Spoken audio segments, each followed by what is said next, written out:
and today I'm going to show you how I decorate this 8-inch cake.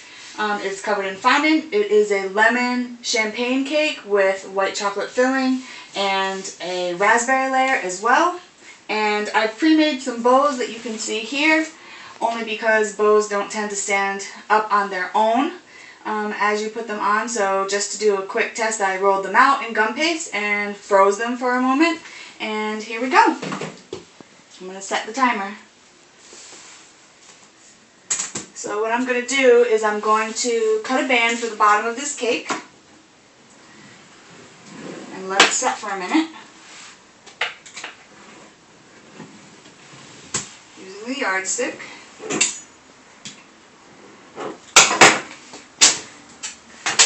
Put that to the side. Take off all the excess. And then using a dowel, I'm going to help take the strip of fondant and roll it up so that I can easily roll it around the bottom of the cake later.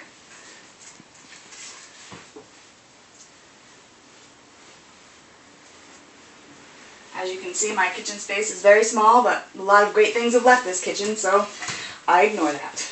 And so now what I like to do is just sort of, seems to be the trend, animal print these days, so I'm going to cheetah the cake, as they call it. Just very quickly painting on the cheetah dots.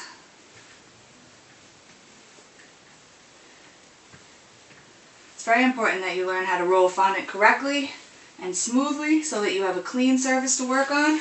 After you paint on the gold, take a smaller paintbrush and, oops, that was a mess. You go back and paint around the gold, giving it a nice accent all the way around on each dot.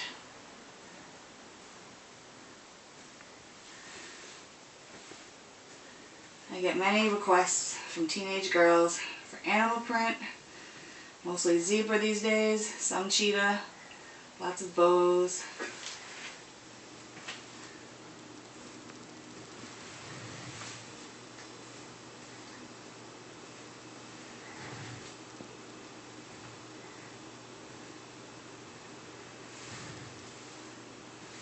Okay, now that you've got zebras piped on there, I'm going to come back with another paintbrush and some water and just touch up the edges so your fabric band has something to stick to.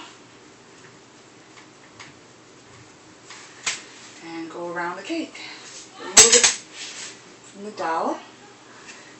Roll around the bottom of the cake, making sure that it's very close to the bottom to give yourself a smooth edge. Using a little bit more water to adhere to the back of the cake. Using an X-Acto knife to cut. Turn the cake around. How we're doing. We have 2 more minutes. Now we're going to take the bows, which have definitely softened up some since they really didn't have time to dry overnight. Ideally, I would love to have, I'm just going to come over here and get the tails to the bows. I'd like to have overnight to let the bows dry, but it's not always time. Take some more water. Actually, that was not water.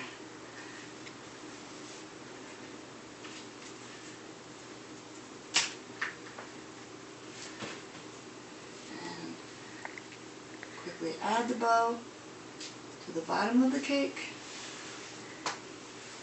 Clean up around. And then we'll take the second bow and add it right to the top of the cake. Adding the tails as well.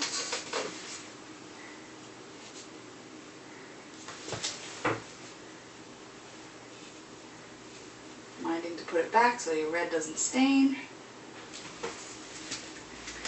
And then if you have extra time, you come over and you grab your piping bag and you do a little scroll work all over the edge to help accent where the bow is.